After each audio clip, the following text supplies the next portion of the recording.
Ladies and gentlemen, the U.S. Representative for the great state of Alaska, the Honorable Mary Sadler Peltola.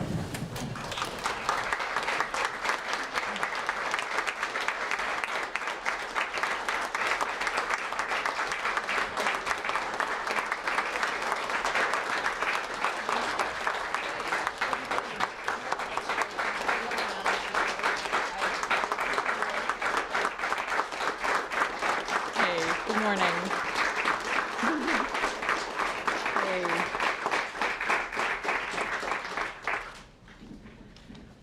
Oh, good morning, everyone. It's good to be here. I want to thank you, Mr. President and Madam Speaker, for inviting me to join you here today. This is a bit unreal, coming back in this capacity to this chamber. I spent 10 very good years in this chamber. Very fond memories. Mr. Kronk and Ms. Galvin, those are the seats that I sat in. I hope those seats are treating you as well as they treated me.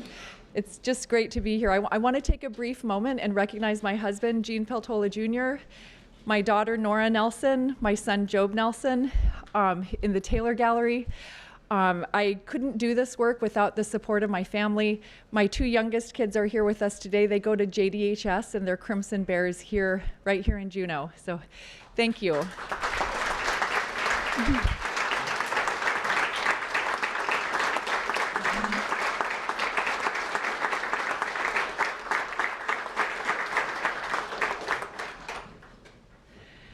So again, it's just such an honor to be here before you today. And I want to start by sharing a question that I get a lot in DC, and it caught me off guard. The press, other colleagues, staff, they often ask me about the Alaska model. And if that's confusing to you, it was confusing to me as well. But what they're referring to is our bipartisan approach in our state. And this is really evident in both chambers and the coalitions that have been built over the years in both chambers. And it's encouraging to me that Alaska can be the lead in this model. I really believe that it is the most effective way to govern for our state and hopefully in the future for our nation. You know, I was very encouraged and surprised to hear that this large freshman class has started a freshman caucus. I know that never would have occurred to the 10 of us who came in my freshman class. So my hat's off to you, those of you who have embarked on that, and all the best in that. And it really isn't even bipartisanship, because so many of our parties are now have little factions, and we have our independent groups. So it's really not even tripartisan, it's multi-partisan if you really look at the spectrum. And it's a messy way of doing things. It's not easy, it's very complicated. It takes a lot of sorting out. But again, it really is the best way to do things. And governing is messy. And so I think it's really just such a good model that Alaska leads the nation in pursuing. I really want to thank our U.S. senators, Senator Murkowski and Senator Sullivan, who've made it clear that they do not care that I'm a Democrat. I'm the sole representative from Alaska in the House of Representatives, and they prioritize our Alaska delegation far more than any partisanship. Don used to describe, Congressman Young used to describe our Alaska congressional delegation as small but mighty. And thanks to Lisa's experience, Dan's tenacity, and Don's legacy, our voice is loud and it is powerful. You can see some of the impact on the Infrastructure Investment and Jobs Act. Just this last year, we've brought home $285 million for our state's ferry system.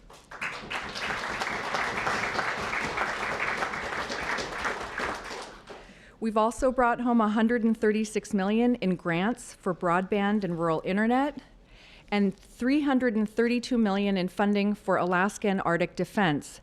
As we've seen over just the past few weeks, our Alaskan Armed Forces are on the front lines of our nation's defense, and it's our responsibility to make sure they have the tools they need to protect our nation's sovereignty and our nation's security.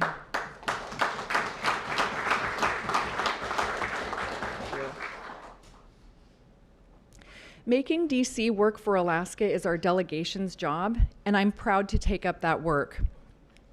But we are just one piece of the puzzle.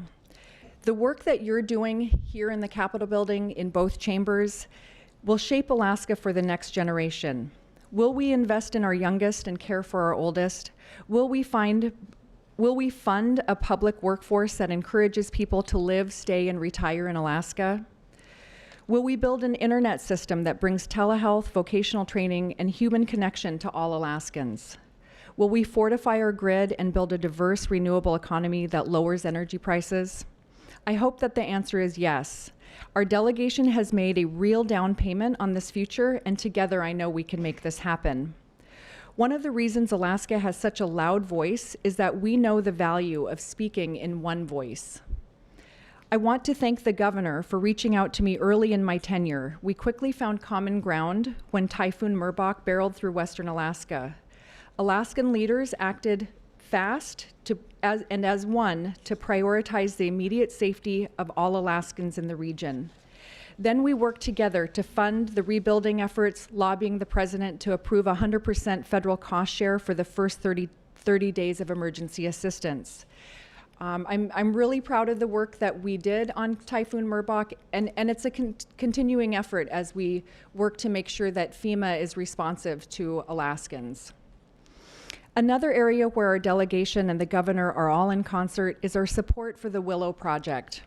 My team is working with the Democratic leadership in DC to help them better understand what this project means to our state budget, our union workforce, and Alaska's ability to invest in our future.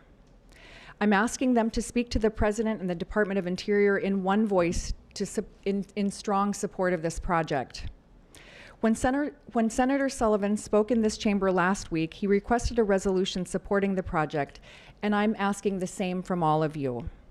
We are close, but the President already knows where Lisa, Dan, and I stand. It's you and your constituents that you represent who can really help sway him. And I want to say that this has had a lot of input from non-Alaskans, and we need to make sure that the rest of the United States understands how important this is to Alaskans on the ground.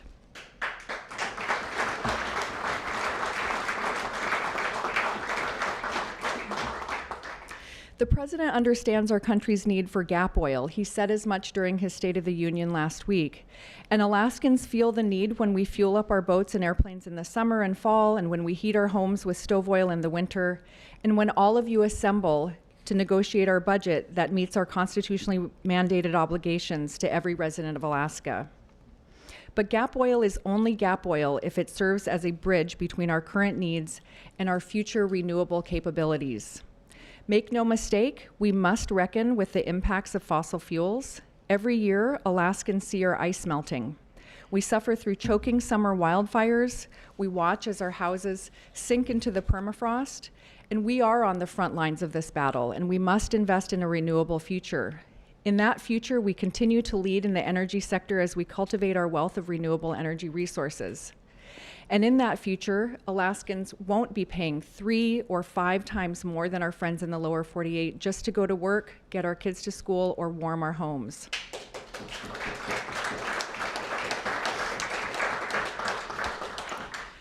I'm working with other Alaskans to direct billions of Inflation Reduction Act grant dollars to important renewable projects in the state, and I want to make my office a resource for all of you as we understand the task of applying for and distributing these funds in our communities. This is a generational opportunity. I know that we hear that a lot. And we need to work together to maximize the benefit of these funds and make sure that these dollars really are helping rebuild our aging harbors, improving our roads, making our bridges safer, and strengthening communities across our state.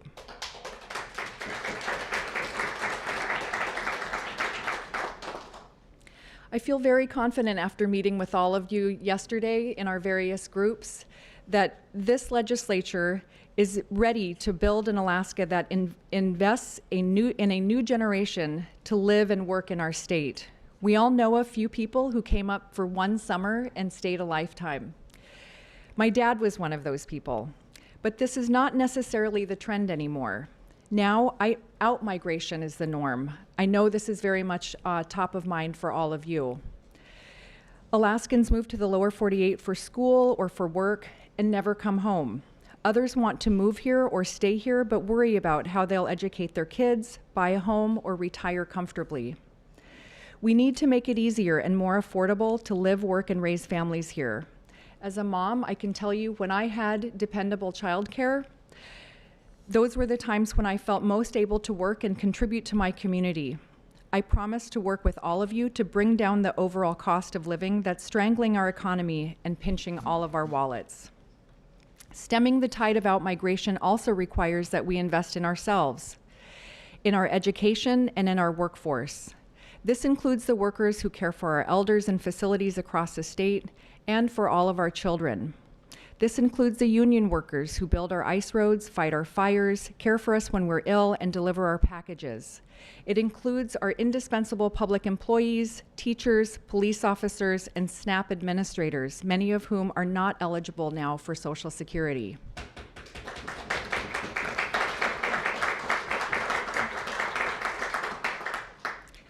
And of course, I couldn't deliver a speech without mentioning fish. All of us in here are pro-fish. All Alaskans are pro-fish. Fish unites us. Alaskans from every community and culture are pro-fish. Why am I pro-fish? We're fish people, especially in Western Alaska. We're made of fish. Our word for food, our generic word for food, is our generic word for fish. They're the same. Without fish, there is such a void, and it can't even really be expressed in words. For many people, we teethe our teething babies. Their first food is dried salmon. And salmon is our first solid food. It nourishes us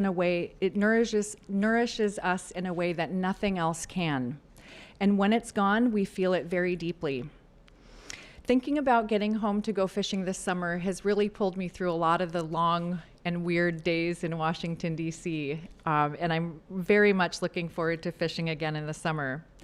And I really can't imagine or accept a future where my grandkids don't have that opportunity and that experience as well. And I think a lot of us in the room feel the same way. While some places like Bristol Bay have seen record returns of red salmon in recent years, other places like the Yukon River, the Kuskokwim River, have seen salmon stocks crash.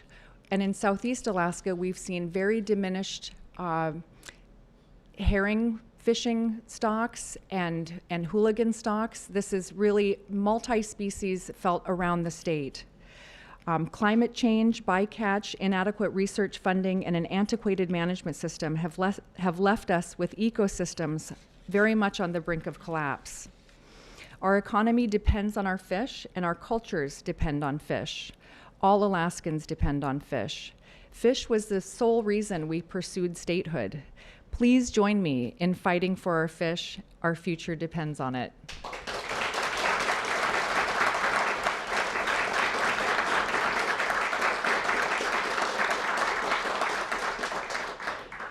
Working for all Alaskans is what our jobs are all about. We are strongest and most effective when we work together. So for those of you who already don't have my phone number, let's connect. I really do accept text messages and phone calls, and I'm happy to talk with you directly. I want to hear about your districts. I want to understand the challenges your communities are facing. I want to help identify solutions. I want for all of us in this body and every Alaskan to work together to define and build a future that meets our needs for this generation and for the next. And I'm asking for your help. The truth is, as much as people ask me about the Alaska model, it's you who are implementing it every day. I think that the people people ask me about this Alaska model because they realize that business as usual in DC isn't working anymore. Slowly and surely, the partisan rancor from recent years is losing its appeal. People are remembering that politics, first and foremost, should be about fixing things and not just launching cable news careers or racking up retweets. We must work together to fix things. That's really the Alaska model, boiled down to its essence. It's rooted in our values as Alaskans, and it comes from the way we live our lives every day. It comes from the time we spend together setting our nets in the summers and clearing each other's driveways in the winter. It comes from trusting our lives to boat captains and small plane pilots, from sharing our catch and making sure that we're helping our neighbors fill their freezers as well as our own. It comes from sharing in the incredible natural beauty of this place and knowing that it's our responsibility to protect it for the next generation.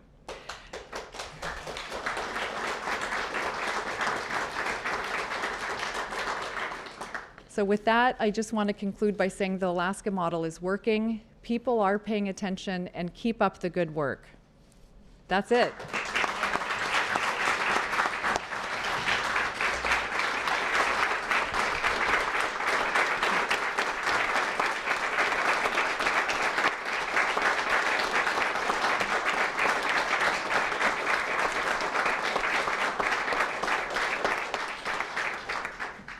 I promised I'd have a short speech, so I hopefully that I fulfilled my promise. But I do want to take questions.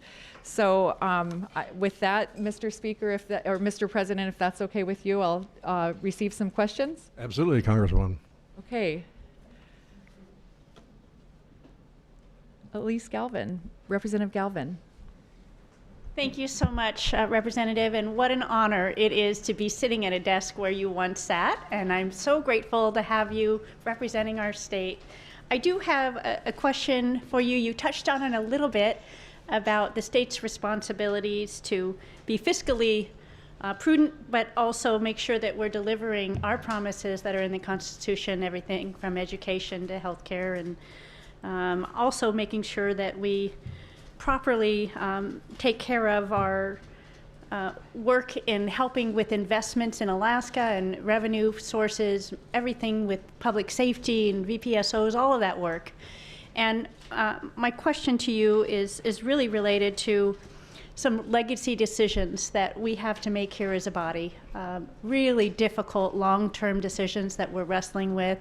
I hope that you might give us some advice around, in this case, we're really dealing with how can we attract, how can we keep the workforce that's doing the good work in all of those areas, because as a state, we want to be prudent and not have a giant government, but at the same time, government services have to continue in a very strong and united way.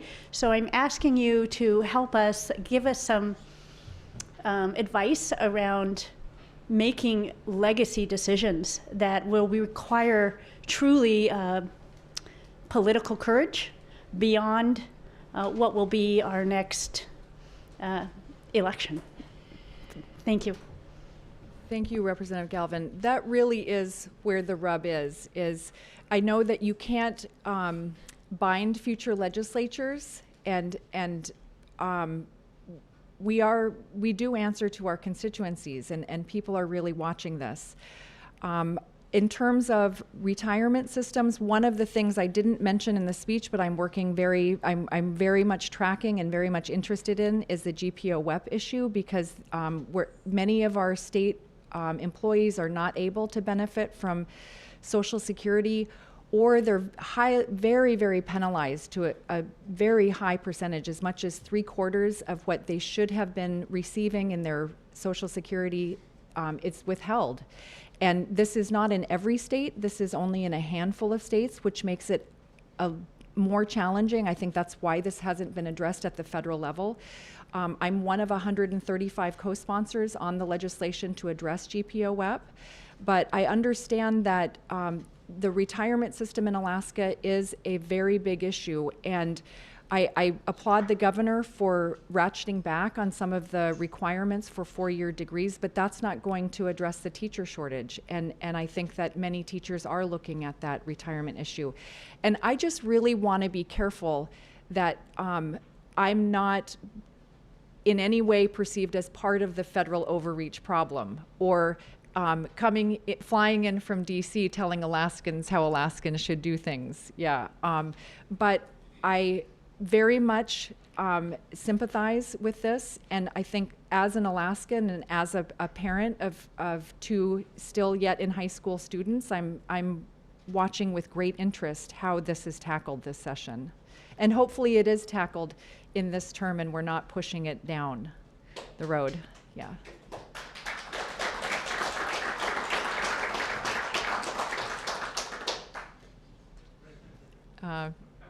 Any other questions? Scott Kawasaki, Senator Kawasaki. Thank you. Thank you, Congresswoman. It's great to see you. I'm just thrilled to see you up there and in this chamber again. And I'll just say that as a young freshman coming in the 25th, how much you've helped me along the way. And so, again, I'm just thrilled to see you here and in your new capacity in Washington, D.C. And I just want to interrupt you. I was so happy when you were elected because I wasn't the youngest person anymore. So thank you. Thank you for that. Yeah, if you can believe this, I'm the old guy now. Yeah, both of us. Handful of others here. I did want to ask a question. Recently in the interior Alaska, as you know, we've been facing an issue with air quality, particularly something that's called the PM or particulate matter 2.5, and it has to do with our point sources, the fact that we burn wood, we have heating oil, and then we're in a valley right there in Alaska, in Fairbanks. And recently we submitted a state implementation plan, and the Environmental Protection Agency said that it wasn't up to snuff.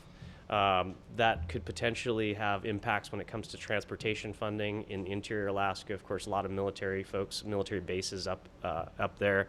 And, we've been working really hard with our own state Department of Environmental Conservation as well as local authorities.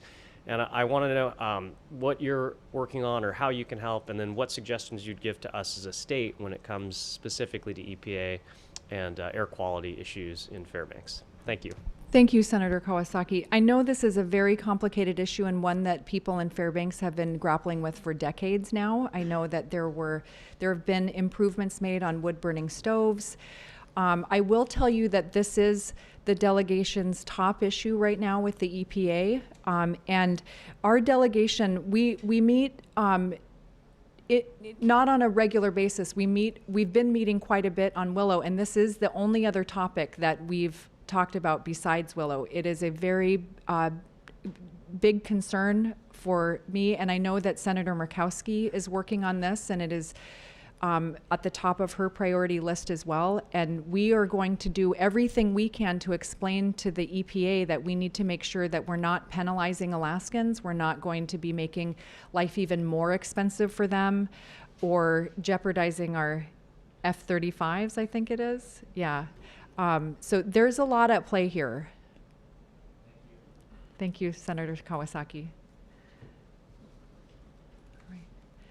Representative Mina.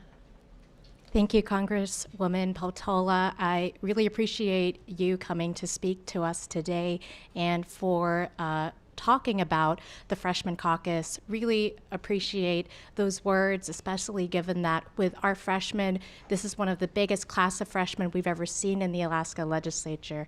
I know that when you were elected at the age of 25, and it's really incredible that the representative from District 38 has also continued on to that legacy. He's beat me by 9 months.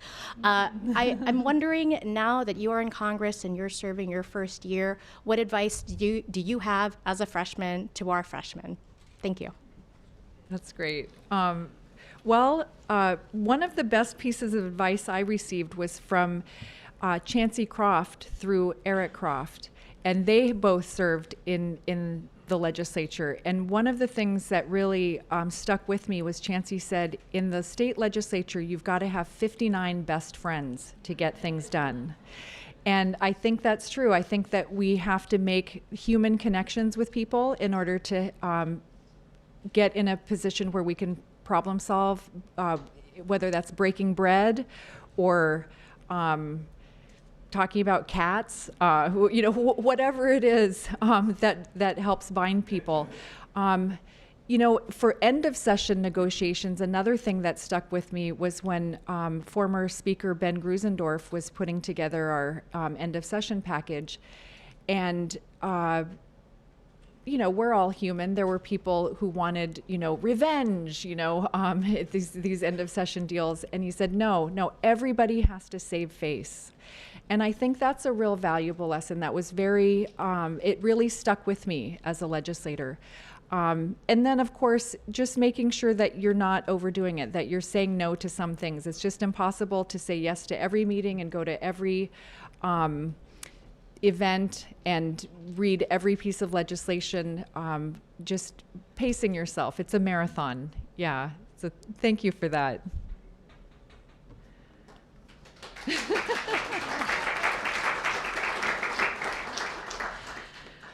Okay, well, I don't see a, oh, okay, Representative Putkatuk.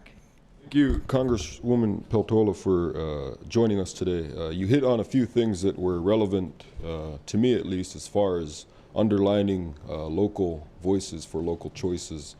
Coming from a background where it's been shown to me how important it is to have a level of local control and self-determination, and now trying to bring that to the legislature, do you have any advice on how I can help folks empower the local voices when it comes to these big decisions that are being made across the country?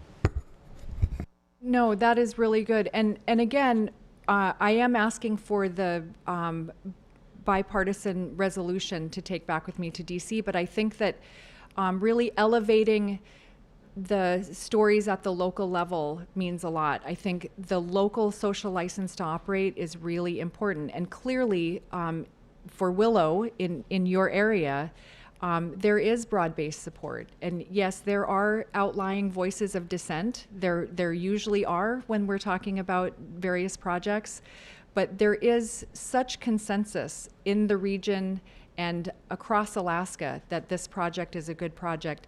I was very interested to hear your stories yesterday about the benefits that the developer has brought to helping with subsistence harvests, initially helping retrieve whales by helicopter, and then switching, did you say they help by barge now? Yeah. Those are stories that people do not hear about. The stories that are really, elevated in national publications are one that this will cause more hardship, that this will cause more barriers, and we just don't hear as many stories as I think we should be hearing about ways that there are good partnerships between local people and developers. And I know that these partnerships are real and substantive and help everybody in the community. So I think that having you here and your voice and being able to tell your story is just critical. And we need to make sure that we're hearing from the people on the ground, hearing from the people closest to the project and most impacted by the project. So thank you, Representative Putkatuk.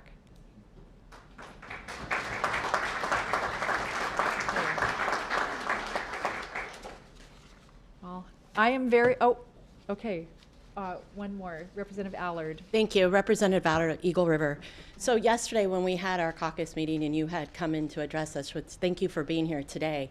I asked a question about carbon credit, and I was just wondering if you can give us a little bit more of your thoughts and your opinions on that. Okay, and the question is on carbon credits. Thank you, Representative Allard. This is a topic I do not know very much about. This was not a topic when I served in the legislature. I am excited that there are new things coming to the fore where Alaska can research on investment or possible revenues. I think it's definitely something that many of us will be learning as we watch you all going through your proceedings. And I'm happy it's going through the legislative process because I think that it's a robust process and not much falls through the cracks when it's going through committees on both the House side and the Senate and then back to a conference committee. And I'm just looking forward to a good public process. Thank you.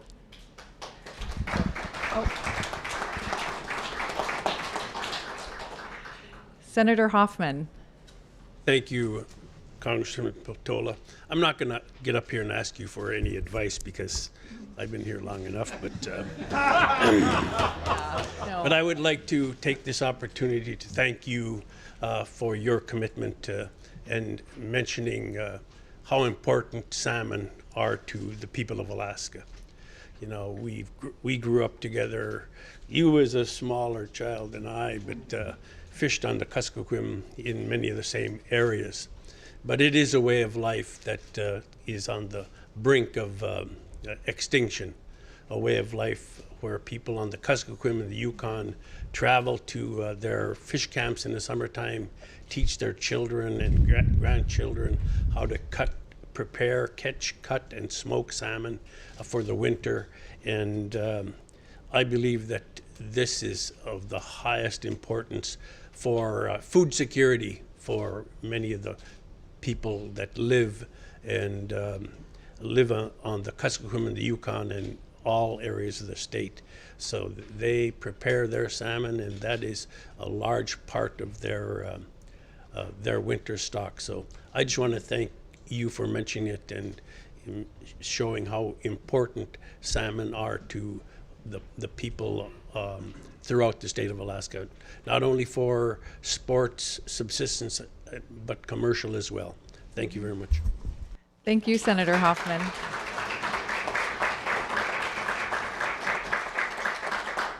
So with that, I'm ready, if you're ready to wrap it up.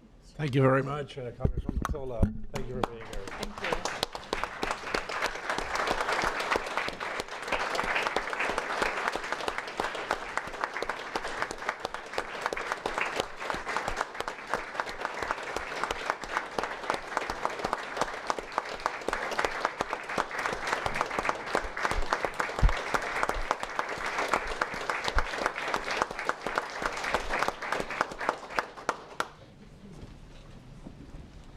Thank you, Madam Majority Leader Giesel.